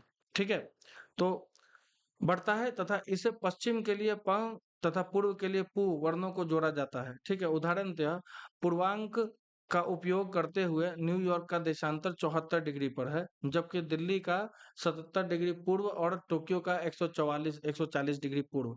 ठीक है, अगर आप इधर की तरफ बढ़ रहे हैं, ठीक है, अगर आप जो है क्लॉकवाइज डायरेक्शन में बढ़ रहे हैं, तो इधर जो है आपकी जितनी भी जो है क्लॉकवाइज एंटी एंटी क्लॉकवाइज, ठीक है, अगर आप जो है यहाँ पर जो है इस तरफ बढ़ रहे हैं, ठीक है, तो आपको दिखेगा कि ये सारे पूर्व के जितने भी देशांतर है वो पूर्व के देशांतर है। अगर आप, ठीक है, 0 डिग्री से उसके विपरीत दिशा में बढ़ रहे हैं, तो पश्चिम के देशांतर हो जाएंगे। ठीक है, इसी तरह से आप अगर इंटरनेशनल डेट लाइन को भी देखिएगा, अगर अंतर्राष्ट्रीय दिनांक को भी रखिएगा, तो उसका भी आकलन इसी तरह से किया जाता है। ठीक है, जो चीज जितनी ज्यादा पूर्व में है, ठीक है, उसका देशांतर 0 डिग्री से पूर्व की तरह ही गिनाता है। चलिए, तो अक्षांश और देशांतर मिलकर एक स्थान के दो निर्देशांक होते हैं। ठीक है, किसी भी स्थान की जानकारी अगर आपको जाननी है, जैसे फॉर एग्जांपल भारत है, जैसा कि भारत का एक छोटा सा मानचित्र में बनाने की कोशिश करूंगा।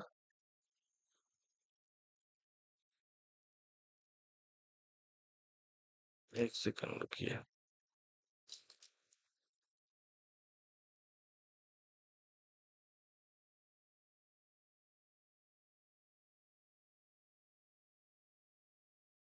चलिए, भारत है मान लीजिए, ठीक है, तो भारत में आप एक बार अगर ध्यान दीजिएगा कि भारत को अगर हम ग्लोब पर जो है, ठीक है, एक बार ध्यान से देखें, तो आपको दिखेगा कि दो देशांतर ऐसे ऐसे भारत को क्रॉस कर रहे हैं। अक्षांश, अक्षांश रेखा, क्योंकि अक्षांश रेखा कैसे जाती है आपको, ठीक है, पश्चिम से पूरब की तरफ जाती है आपको। ठीक है, उसके बाद अगर आप ऐसे इस तरह से देखें, तो दो देशांतर रेखा, ठीक है, इस तरह से जो है भारत को क्रॉस कर रहा है, जो कि उत्तर से दक्षिण की तरफ आ रही है।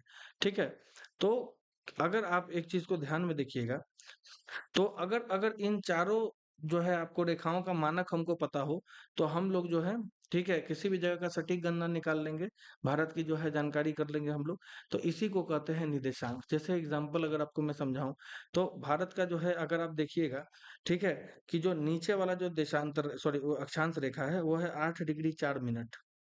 ठीक है। नीचे वाले देशांतर की अगर हम लोग बात करें,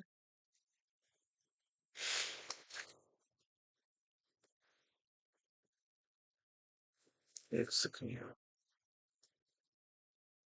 ठीक है, ये है क्या आपको 8 डिग्री,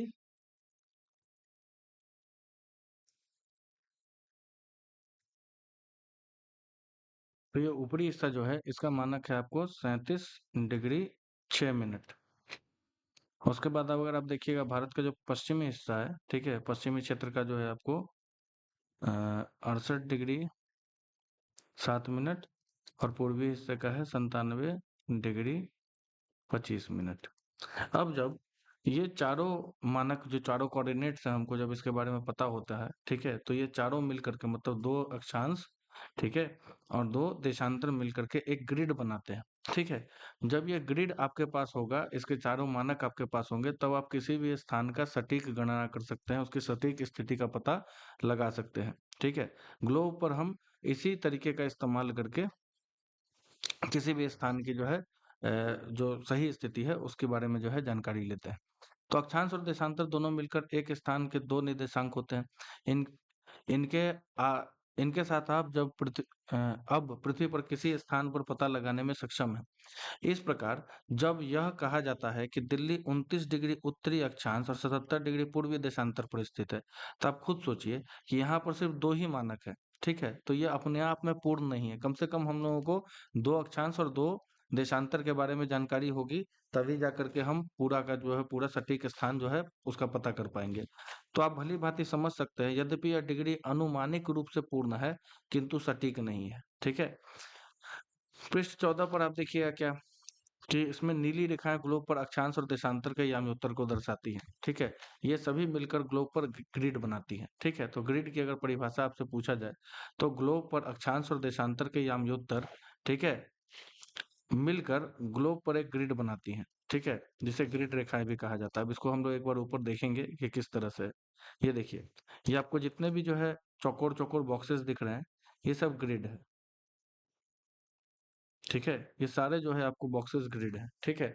अगर आपको पता करना है कि भाई कोई भी जो है पर्टिकुलर स्थान, ठीक है, कहाँ पर पता चलता है, तो आप मान लीजिए कि अगर हम लोगों को पता करना है कि भाई ये जो पूरा सिनाई पेनिनसुला है, सिनाई जो है आपको ये है पारादीप है। ठीक है। ये आपको जो है कौन से अक्षांशों के बीच में आता है, तो हम लोग को इतने अक्षांश की जानकारी लेनी पड़ेगी। ठीक है। तो इसमें भी आप देखिएगा, दो आपको जो है अक्षांश रेखाएं हैं और दो देशांतर रेखाएं हैं। ठीक है। उसी तरह अगर आपको भारत के बारे में पता करना है, तो भारत के जो है चारों कोऑर्डिनेट जो है, जो चारों मानक है, वो यहाँ पर दिए गए हैं। ठीक है। इससे आप पता कर सकते हैं कि भारत का एग्जैक्ट लोकेशन क्या है। अगर आप ये चारों कोऑर्डिनेट जो है इंटरनेट पर भी डालेंगे, तो आपको इंडिया दिखा देगा। चलिए, अब यहाँ पर देखिए, ये आपका ग्रीनविच याम्योत्तर हो गया। इसी से जो है हम लोग, ठीक है, आगे की जो है गणना करते हैं। ये 0 डिग्री होता है आपका। और ये जो है ग्रीनविच याम्योत्तर जो है आपको दो हिस्सों में बांट देता है, जो कि पश्चिमी गोलार्ध है और जो है आपको पूर्वी गोलार्ध है। धरती को ये दो हिस्सों में बांट देता है। अब सिर्फ ग्रीनविच याम्योत्तर ही नहीं, जितने भी याम्योत्तर हैं, जितने भी लॉन्गिट्यूड्स हैं, ठीक है, वो सब धरती को दो हिस्सों में बांटते हैं, पश्चिमी और पूर्वी गोलार्ध में। ठीक है। लेकिन अगर अक्षांश की हम लोग बात करें, तो अक्षांश में जो सबसे बड़ा अक्षांशीय रेखा है, जिसको हम लोग विषुवत रेखा कहते हैं, ठीक है, सिर्फ यही जो है धरती को उत्तरी और दक्षिणी गोलार्ध में बांटता है। चलिए, देखिए, अब देखिए, आज हम लोग ग्रीनविच याम्योत्तर से जो है सारे संसार में जो है आपको समय की गणना करते हैं।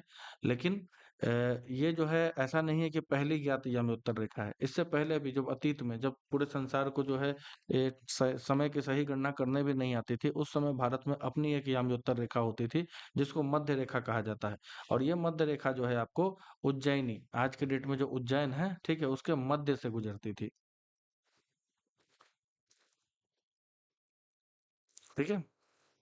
तो यूरोप में जब इस चीज की खोज हुई, इससे कई शताब्दियों पूर्व भारत में जो है हमारे यहाँ के जो विद्वान थे, वो इस बात को जानते थे, और हम लोग इसी के आधार पर जो है अपने समय की गणना करते थे। तो उज्जैन अनेक शताब्दियों तक खगोल विद्या का एक प्रतिष्ठित केंद्र रहा है। ठीक है। खगोल विद्या का सबसे ज्यादा जो है आप देखिएगा कि प्रचार प्रसार प्रतिहार वंश के समय में हुआ है। ठीक है। लगभग 1500 वर्ष पूर्व प्रसिद्ध खगोलविद वराहमिहिर भी यहाँ रहे और अपना कार्य किया। ठीक है, वराहमिहिर बहुत ही जो है प्रसिद्ध खगोलविद हैं, उन्होंने भी रह करके अपने यहाँ पर जो है बहुत ही ज्यादा जो है योगदान दिया है। ठीक है। भारतीय खगोलविद शून्य और प्रमुख याम्योत्तर सहित अक्षांश और देशांतर से परिचित थे। उज्जैनी याम्योत्तर सभी भारतीय खगोलीय ग्रंथों में गणनाओं के लिए एक प्रमुख संदर्भ बन गया था। इस मानचित्र में उज्जैनी याम्योत्तर के निकट के कुछ प्राचीन शहरों को दर्शाया गया है। कुछ शहर इसके अधिक अत्यधिक निकट है, जबकि अन्य कुछ दूरी पर है। ऐसा इसलिए है कि देशांतर को मापने के लिए सही सही समय रखना आवश्यक है, और यह वर्तमान की तुलना में तब उतना सटीक नहीं था। ठीक है, आज जितना उतना सटीक तो नहीं था, लेकिन यहाँ पर देखिए, तो ये 75.8 जो है आपका जो पूर्वी देशांतर है। ठीक है, यही आपका जो है जिसको हम लोग मध्य रेखा कहते हैं। ठीक है, यहाँ पर देखिए आप उज्जैनी उज्जैनी से होकर गुजर रही है, उसके सबसे ज्यादा नजदीक फिर माहिष्मती है, जिसको हम लोग माहेश्वर कहते हैं, वो नगर है। और उसके बाद आपको कुरुक्षेत्र भी इसके पास देखने को मिलेगा, रोहतक आपको इसके पास देखने को मिलेगा। तो प्राचीन काल में जो समय की गणना होती थी, ठीक है, वो इसी याम्योत्तर के आधार पर होती थी। ठीक है, ये जो है आधुनिक नगरों को दिखाया गया है। ठीक है, इस तरह से मुंबई, कोलकाता, ये 4 महानगर हैं। ठीक है, आपको नहीं, नहीं, चारों महानगर नहीं, बेंगलुरु नहीं है। ठीक है, तो चेन्नई हो गया आपको और बेंगलुरु हो गए। ठीक है, तो ये 4 प्रमुख नगर हैं आपको जो है भारत में, और ये प्राचीन समय के जो है नगर हैं। ठीक है, तो प्राचीन समय के नगरों को अगर आप देखिएगा, जो प्रमुख नगर थे, वो ये जो मध्य रेखा है, मध्य रेखा के काफ़ी ज़्यादा करीब हुआ करते थे। ये भारत का मानचित्र है। ठीक है, भारत के मानचित्र में जो चारों चीजें अभी आपको मैंने बताई थी, ठीक, जो इसके दोनों अक्षांशों का मान 8 degree 4 minute, 37 degree 6 minute, 68 degree 7 minute, और यहाँ हो जाएगा आपको 97 डिग्री 25 मिनट। ठीक है, ये चारों जो है अगर आप मान दोनों देशांतर और दोनों अक्षांशों का मान अगर आप डालेंगे, ठीक है, तो आपको भारत का एग्जैक्ट स्थिति पता चल जाएगा। अब आ जाइए, समय क्षेत्र या टाइम जोन को हम लोग किस तरह से समझेंगे। ठीक है, तो अगर आप ग्लोब को पुनः पश्चिम से पूरब की ओर घुमाइएगा, तो इस प्रकार आपको दिखेगा क्या कि हमारा जो ग्लोब है वो अपनी धुरी पर लगभग एक चक्कर लगा लेगा। ठीक है, पृथ्वी भी इसी तरह से अपनी धुरी पर घूम रही है, और पृथ्वी को एक चक्कर लगाने में लगभग 24 घंटे का समय लगता है। ठीक है, मैंने लगभग में 24 घंटे कहा है। ठीक है, अगर आपको एक्यूरेट जानना है तो वो है 23 घंटा 56 मिनट और 4 सेकंड। ठीक है, ये वो एग्जैक्ट समय है जो धरती को लगता है अपनी धुरी पर एक चक्कर लगाने में। ठीक है, तो धरती जो है 24 घंटे में एक चक्कर पूरा कर लेती है। ठीक है, अप्रोक्सीमेशन में लेकर के चलते हैं हम लोग। ठीक है, तो एक पूरा जो है चक्कर 360 डिग्री का होता है। आपको पता है कि कोई भी जो गोला होता है वो 360 डिग्री का होता है। तो अगर हम लोग इसके जो है अगर हम लोग इसमें थोड़ा सा गणितीय गणना करें, तो आपको दिखेगा क्या कि अगर 360 डिग्री घूमने में 24 घंटा लग रहा है, ठीक है, तो 1 घंटा घूमने में धरती को जो है 1 घंटे में धरती 15 डिग्री जो है घूमती है। ठीक है, अगर आप भाग देंगे इसको, तो आपको पता चलेगा कि 1 घंटे में धरती जो है आपको 15 डिग्री घूमती है। अब प्रत्येक 15 डिग्री पर देशांतर के याम्योत्तर को अंकित कीजिए। समझे? अब हर 15 डिग्री पर जो है आपको क्या करना है कि वहां पर जो है देशांतर का याम्योत्तर को अंकित करना है कि कौन सा याम्योत्तर हमारा 15 डिग्री पर आ रहा है। ठीक है, मतलब 0 डिग्री से 15 डिग्री पर पहला याम्योत्तर को आप अंकित करेंगे। उसके बाद 15 डिग्री से 30 डिग्री पर दूसरे याम्योत्तर को करेंगे, फिर उससे 45 डिग्री पर, ऐसे ऐसे 15-15 डिग्री के डिफरेंस पर आप जो है आगे की तरफ 180 डिग्री तक करेंगे इसको। ठीक है, तो अब देखिए, अब समय की गणना हम लोग समझेंगे कि किस तरह से की जाती है। अब मान लेते हैं ये ग्रीनविच है। ठीक है, ये ग्रीनविच है, ये ग्रीनविच की रेखा है। ठीक है, तो अब देखिए, यदि ग्रीनविच पर दोपहर के 12 बजे हैं, तो हर प्रत्येक 15 डिग्री के यामी उत्तर पर स्थानीय समय में 1 घंटा जुड़ता जाता है। समझे? और अगर आप उसके पीछे जाइएगा, ग्रीनविच के पीछे जाइएगा, पश्चिम की तरफ जाइएगा ग्रीनविच के, तो आपको 1 घंटा घटते जाएगा। ठीक है, मतलब कि यहाँ अगर ग्रीनविच पर 0 डिग्री पर क्या हो रहा है आपको कि 12 बज रहा है। ठीक है, तो उसके ठीक 15 डिग्री आगे, यहाँ इस 15 डिग्री पर आपको 1 घंटा आगे क्या हो जाएगा, आपको 1 बज जाएगा। समझे? उसके बाद फिर अगर आप आगे बढ़िएगा, ठीक है, तो 30 डिग्री पर तो आपको क्या हो जाएगा, 2 बज जाएगा। फिर आगे बढ़िएगा 45 डिग्री पे, तो आपको क्या पता चलेगा कि 3 बज जाएगा। समझे? तो इस तरह से जो है हर 15 डिग्री पर 1 घंटा बढ़ता है, और हर 15 डिग्री पर अगर आप पीछे की तरफ जाइएगा तो 1 घंटा घटता है। ठीक है? तो जैसे यहाँ पर क्या होगा आपको, 245 डिग्री। ठीक है? 245 डिग्री के आसपास जो है आपको दिखेगा क्या कि 1 घंटा घट जाएगा, कि मतलब चूंकि 360 डिग्री पूरा होता है, तो धरती जो है आपको 360 डिग्री 0 डिग्री से घूम करके आएगी, और यहाँ पर 360 डिग्री जीरो पे ही पूरा करेगी। समझे? 0 डिग्री और 360 डिग्री कॉमन होता है, तो इसीलिए आप देखिएगा क्या कि यहाँ से जो है आपको पीछे 245 डिग्री के आसपास जो है आपको फिर 11 बजेगा। फिर आप 15 डिग्री जाइएगा 230 डिग्री के आसपास। ठीक है? तो यहाँ पर 10 बजेगा, और उसके बाद फिर अगर आप इधर जाइएगा 215 डिग्री के आसपास, तो आपको 9 बजेगा। मतलब जैसे जैसे हम लोग पश्चिम की तरफ जा रहे हैं, ठीक है, वैसे वैसे आपको दिखेगा क्या कि एक एक घंटा जो है घटते जा रहा है 15 डिग्री पर। और जैसे जैसे हम लोग पूरब की तरफ जा रहे हैं, वैसे वैसे आपको दिखेगा कि हर 1 घंटे जो है आपको बढ़ते जा रहा है। समझे? तो जो ग्रीन विच पर समय हो रहा है, ठीक है, उससे आप गणना कर लीजिए। ठीक है? जैसे 0 डिग्री पर ग्रीन विच है, समझे? और हम लोगों ने अपना हमारा जो समय, अगर हम लोग मानक समय देखेंगे, तो हम लोग ग्रीनविच से 5 घंटा, ठीक है, और 30 मिनट, लगभग 5.5 घंटा आगे है। मतलब अगर ग्रीनविच पर जो है आपको दिन का 12 बज रहा है, तो भारत में शाम का जो है, ठीक है, जो शाम का 5 बज रहा होगा। ठीक है? शाम का 5:30, 5:30 बज रहा होगा भारत में। ठीक है? तो भारत चूंकि जो है पूरब की तरफ पड़ता है ग्रीनविच से, अगर हम वही अगर इधर पश्चिम की तरफ होते, तो हम लोग 5.5 घंटा पीछे होते। चलिए,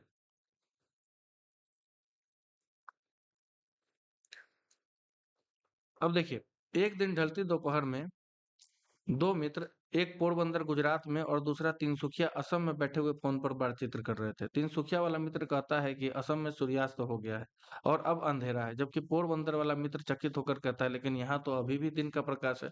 बताइए ऐसा क्यों होता है? ठीक है? तो अब आप देखिए, एक बात समझने की बात है।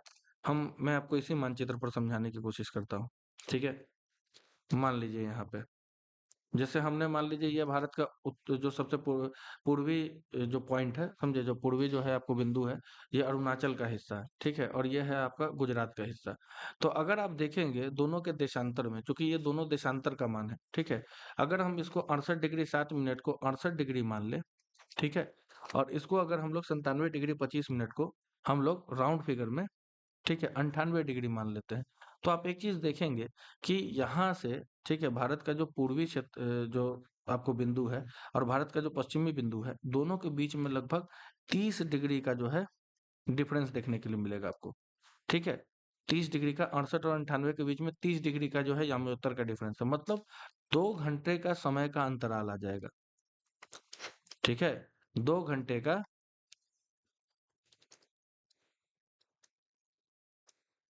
समय का अंतराल आ जाएगा। मतलब कि अगर यहाँ पर 6 बज रहा है, ठीक है, अगर यहाँ पर शाम का 6 बज रहा है, तो यहाँ पर अभी शाम का 4 ही बज रहा होगा। जी, जो चीज जितना ज्यादा पूरब की तरफ होगी उसमें समय उतना ज्यादा आगे होगा, और यहाँ पर तो ये जो है आपको उतना ज्यादा समय पीछे होगा। इसीलिए असम में रहने वाले दोस्त ने उसका जो है उसको कहा कि यहाँ पर जो है समय संध्या ढल चुकी है, और यहाँ गुजरात में बैठे जो है इंसान ने कहा कि नहीं, अभी तो यहाँ प्रकाश है ही, क्योंकि दोनों के समय में 2 घंटे का अंतराल है। समझे? धरती जब घूम रही है, तो अरुणाचल प्रदेश का हिस्सा जो है पहले आपको जो है सूर्य के सामने आएगा, और पहले वहां से गुजरेगा भी। ठीक है? तो जिस समय सूर्य के सामने से अरुणाचल प्रदेश का हिस्सा गुजरेगा, उस समय वहां पर संध्या काल आना शुरू हो जाएगा, और धीरे धीरे रात्रि हो जाएगी। लेकिन अभी भी गुजरात के हिस्से में क्या है आपको, ठीक है, प्रकाश देखने को मिल रहा है। ठीक है? तो ये भी अंतर है आपको। तो इसी तरह से आपको समझना पड़ेगा कि यामी उत्तर से किस तरह से जो है समय की गणना हम लोग करते हैं। इस विधि का पृथ्वी पर किसी भी स्थान के स्थानीय समय की गणना करने में उपयोग किया जा सकता है, लेकिन यह विधि किसी देश के अंदर अनेक स्थानीय समयों के उपयोग के संदर्भ में उचित नहीं होगी। इसीलिए इसी कारण अधिकतर देश उनके मध्य से गुजरने वाले यमयुत्तर पर आधारित एक मानक समय को मानते हैं। ठीक है? भारतीय मानक समय, जिसको आईएसटी कहा जाता है, जिसको इंडियन स्टैंडर्ड टाइम कहते हैं, ठीक है, ग्रीनविच से 5.5 घंटा आगे है। ठीक है? अब यहाँ देखिए, जो भारतीय मानक समय है, जो भारतीय मानक समय है, वो भारत के मध्य में यहाँ से गुजरती है। ये जो रेखा है 82.5 डिग्री पूर्वी देशांतर, इसको मैं थोड़ा और,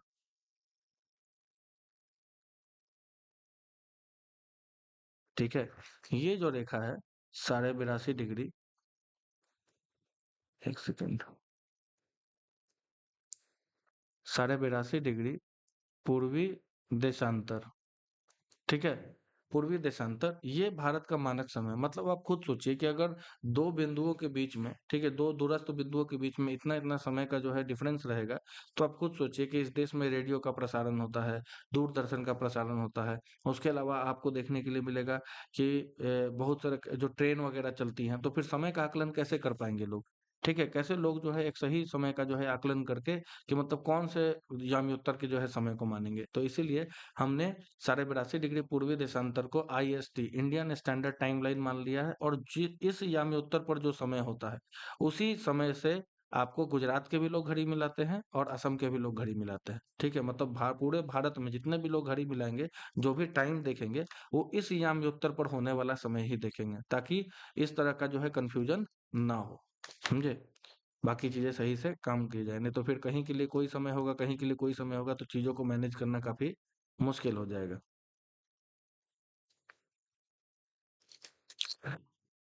यह सभी मानक समय समय क्षेत्र में गठित किए गए हैं, जो ग्राफ में 15 डिग्री के क्षेत्र का व्यापक रूप से पालन करते हैं। ठीक है, यदि पृष्ठ 21 पर दिए गए विश्व मानचित्र पर आप विचार करें, तो हम देख सकते हैं कि समय क्षेत्र को विभाजित करने वाली रेखाएं पूर्णतया सीधी नहीं होती हैं। ठीक है, ऐसा इसलिए है क्योंकि अंतर्राष्ट्रीय सीमाओं का पालन करते हुए प्रत्येक देश के मानक समय का ध्यान रखना पड़ता है।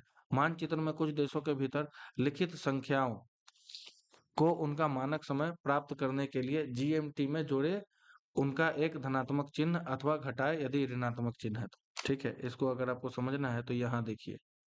ठीक है, आप देखिए यहाँ पर जो है +1 +2 +3 -1 -2 -3 है। ठीक है, मतलब कि यहाँ पर जो 0 डिग्री है, ये जो है आपका कौन सा है, अंतर्राष्ट्रीय, ठीक है, जिसको हम लोग कहते हैं ग्रीनविच मीन टाइम है। ठीक है, तो यहीं से हम लोग समय की गणना करेंगे सारे लोग। ठीक है, तो उसके बाद अगर इस देशांतर पर जो है जितने भी देश आ रहे हैं, आपको जहां जहां से ये देशांतर गुजरेगी, वहां पर 1 घंटा अधिक समय होगा। अगर 12 बजे का समय यहाँ पर है, तो वहां पर 1 बजेगा। ठीक है, चाहे वो किसी भी देश में जिधर से भी गुजर रही है। ठीक है, अगर हम लोग पीछे देखेंगे तो यहाँ पर 11 बजेगा। ठीक है, जैसे ग्रीनलैंड है, ग्रीनलैंड से गुजरने वाला ये अंटार्कटिक अटलांटिक महासागर से जो है आगे गुजर गई। ठीक है, तो उसी तरह से हम लोग जैसे जैसे पश्चिम की तरफ जाएंगे, एक एक घंटा जो है हमारा घटते चला जाएगा, और जैसे जैसे पूरब की तरफ जाएंगे, वैसे एक एक घंटा हमारा बढ़ते चला जाएगा। तो इस तरह से पूरे विश्व को हम लोग ने जो है 24 टाइम जोन्स में जो है बांट रखा है। ठीक है, 24 टाइम जोन्स में बांट रखा है। उसके बाद आप देखिएगा क्या, कि ये अंतर्राष्ट्रीय दिनांक रेखा है। ये अंतर्राष्ट्रीय दिनांक रेखा आपको सबसे ज्यादा टेढ़ी दिखेगी। ठीक है, क्योंकि यहाँ पर आते आते जो है आपको एक दिन बदल जाता है। समझे? अगर इसके इस तरफ, ठीक है, अंतर्राष्ट्रीय रेखा के इस तरफ जो है आपको, चूंकि धरती गोल है और ये हम लोग जो है इसको एक मैप के रूप में पढ़ रहे हैं, तो अगर इसके इस तरफ जो है आपको मंडे है, ठीक है, यानी सोमवार है, तो इसके इस तरफ क्या हो जाएगा, आपको ट्यूसडे हो जाएगा। ठीक है, आपको जो है मंगलवार हो जाएगा। तो इसको मोड़ने का कारण समझिए। अगर आप यहाँ पर इसको देखते कि अगर ये सीधे रेखा होती, तो एक ही जगह पर जो है इधर वाले लोग एक ही देश में ट्यूसडे मना रहे होते, उन्हें मंगलवार मना रहे होते, और इधर जो है आपको सोमवार मना रहे होते, तो ऐसे काफी ज्यादा दिक्कत हो जाता। तो इसीलिए हम लोग आबादी को ध्यान में रखते हुए क्या करते हैं, इसको मोड़ देते हैं, ताकि इधर वाले सारे लोग मंगलवार ही मनाएं। ठीक है, और उसके बाद जो है ये आगे सीधे इस तरह से बढ़ जाती है। समझे? तो अंतर्राष्ट्रीय तिथि रेखा को इस तरह से जानबूझकर मोड़ा गया है। ठीक है, बाकी दूसरे भी जो है समय के जितने भी जो है आपको आकलन करने वाले जो मीन टाइम्स है, ठीक है, जैसे हम लोग इंडियन स्टैंडर्ड टाइम लाइन जो पढ़े हैं, उसी तरह हर देश का अपना स्टैंडर्ड टाइम लाइन है। ठीक है, और किसी देश में एक से ज्यादा स्टैंडर्ड टाइम लाइन्स भी है। चलिए, तो ग्रीनविच पर स्थित मुख्य याम्योत्तर, जिसके विपरीत की रेखा लगभग 180 डिग्री देशांतर पर है, उसे अंतर्राष्ट्रीय तिथि रेखा कहते हैं। अंतर्राष्ट्रीय तिथि रेखा इसीलिए कहते हैं क्योंकि यहाँ पर तिथि बदल जाती है, मतलब दिन बदल जाता है। ठीक है, अगर पूरब की तरफ सोमवार है, तो इसके अगर पश्चिम की तरफ जाइएगा तो यहाँ पर आपको रविवार ही देखने को मिलेगा। जैसा कि आप मानचित्र में देख सकते हैं, +12 और -12 समय क्षेत्र इस रेखा पर एक दूसरे को छूते हैं। यदि आप इसे समुद्री जहाज या विमान से पार करते हैं, तो आपके द्वारा आपकी घड़ी की तिथि में परिवर्तन करना आवश्यक है। यदि आप पूर्व की ओर से यात्रा करते हुए इसे पार करते हैं, तो आप आपका एक दिन, मान लीजिए सोमवार से रविवार घटाएंगे। समझे? कि अगर आप पूर्व, मान लीजिए आपकी रेखा है, ठीक है, ये है इंटरनेशनल डेट लाइन, या जिसको अंतर्राष्ट्रीय तिथि रेखा कहते हैं। अगर आप इसको इस तरह से इस तरफ जो है गुजरते हैं, समझे? तो आपका क्या होगा, अगर यहाँ पर मंडे यानी सोमवार चल रहा है, तो इधर रविवार होगा, इधर आपका रविवार होगा। अगर आप इसको इस तरफ से जो है गुजरेंगे, चाहे आप पानी के रास्ते गुजरे या फिर वायु के रास्ते, या फिर जो है जहाज या प्लेन से गुजरे, तो आपका क्या हो जाएगा, रविवार से सोमवार आपको अपने घड़ी की जो डेट है उसको सही करना पड़ेगा। यदि आप पश्चिम की ओर से इसे पार करते हैं, तो आपका एक दिन रविवार से सोमवार जोड़ेंगे, ठीक है, क्योंकि हम लोग उधर से पार कर रहे हैं। हमने कहा कि अंतर्राष्ट्रीय तिथि रेखा लगभग 180 डिग्री के देशांतर पर है, मतलब 0 डिग्री ग्रीनविच मीन टाइम के ठीक पीछे। लेकिन यह कुछ देशों में एक ही दिन का विभाजन होने से बचने के लिए टेढ़ी मेढ़ी होकर गुजरती है। यही बात मैंने आपको बताया था कि अगर ये सीधा रहेगा, ठीक है, अगर ये रेखा सीधी रहेगी, तो आपको पता चलेगा कि एक ही देश में इधर लोग सोमवार मना रहे हैं, इधर लोग क्या कर रहे हैं, रविवार मना रहे हैं। तो ऐसी परिस्थिति ना हो, इसलिए इसको टेढ़ा मेढ़ा करके आगे गुजारा गया है। तो इस बात को आप ध्यान में रखिएगा। चलिए, यहाँ पर जो है ग्लोब पर आपको समझाया गया है कि किस देश में जो है आपको कितना जो है समय का जो है मतलब आगे है कोई। ये देखिए, जैसे ग्रीनविच से 3 घंटा आगे है, ये आपको ग्रीनविच से 5 घंटा आगे है, ये इलाका 7 घंटा आगे है, ठीक है, भारत 5.5 घंटा आगे है, पाकिस्तान 5 घंटा आगे है, और उसके बाद हम लोग देखेंगे यहाँ म्यांमार है, म्यांमार 6.5 घंटा आगे है, ठीक है। तो इस तरह से जो है आप इसको देख सकते हैं। तो ये था आपका पहला चैप्टर। जितना भी जो बातें थी मैंने आपको जो है सरल भाषा में समझाने का प्रयत्न किया है। आशा करता हूँ आपको सारी बातें समझ भी आई होंगी। अगर इस लेक्चर से रिलेटेड आपको कोई भी क्वेरी है या कुछ भी जानना है, संपर्क कर सकते हैं।